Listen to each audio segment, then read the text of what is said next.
ബലാത്സംഗ കേസിൽ രാഹുൽ മാങ്കൂട്ടത്തിന്റെ മുൻകൂർ ജാമ്യാപേക്ഷ ഹൈക്കോടതി ഇന്ന് വീണ്ടും പരിഗണിക്കുന്നുണ്ട്. ജസ്റ്റിസ് കെ ബാബുവിന്റെ ബെഞ്ചാണ് ജാമ്യാപേക്ഷ പരിഗണിക്കുക.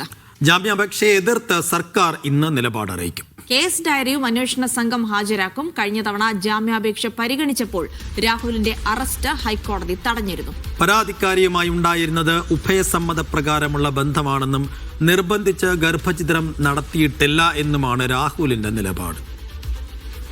ലിഡിയ ജേക്കബ് വിവരങ്ങൾ നൽകും. ലിഡിയ, ബലാത്സംഗ കേസിൽ രാഹുൽ മാങ്കൂട്ടത്തിന്റെ ഭാവി ഇനി എന്താകും എന്നുള്ള കാര്യം അറിയാം. അറസ്റ്റ് നേരത്തെ തടഞ്ഞിരുന്നെങ്കിലും ഇന്നിപ്പോൾ എന്ത് തീരുമാനമുണ്ടാകുമെന്നുള്ള കാര്യം അന്വേഷണത്തെ സംബന്ധിച്ചിടത്തോളം, രാഹുലിനെ സംബന്ധിച്ചിടത്തോളം ഒക്കെ വളരെ നിർണായകമാണ്. എപ്പോഴാണ് കോടതി നടപടികൾ? ജിൽസി 10 മണിക്ക് ശേഷമാണ് കോടതി ഈ മുൻകൂർ ജാമ്യാപേക്ഷ പരിഗണിക്കുക. ജസ്റ്റിസ് കെ ബാബു അധ്യക്ഷനായ ബെഞ്ചാണ് ജാമ്യാപേക്ഷ പരിഗണിക്കുന്നത്. ഈ ആദ്യത്തെ ബലാത്സംഗ കേസിലാണ് രാഹുൽ മാങ്കൂട്ടത്തിന്റെ മുൻകൂർ ജാമ്യാപേക്ഷ ഇന്ന് പരിഗണിക്കുക.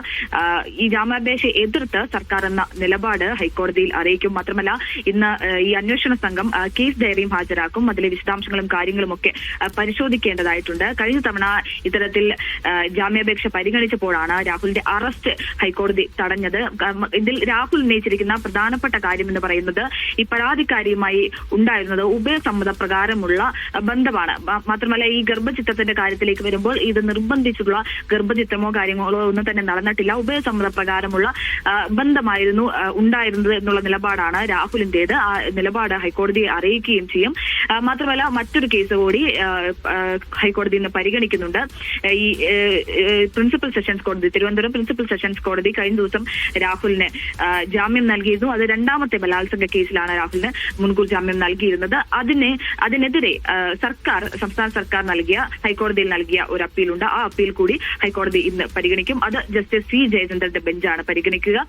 അതായത് രാഹുലിനെതിരെ പ്രഥമ ദൃഷ്ട്യാ ബലാത്സംഗ കുറ്റം നിലനിൽക്കുമെന്നാണ് അപ്പീലിൽ സർക്കാരിന്റെ വാദം. അതുകൂടി ഇന്ന് ഹൈക്കോടതി പരിഗണിക്കും.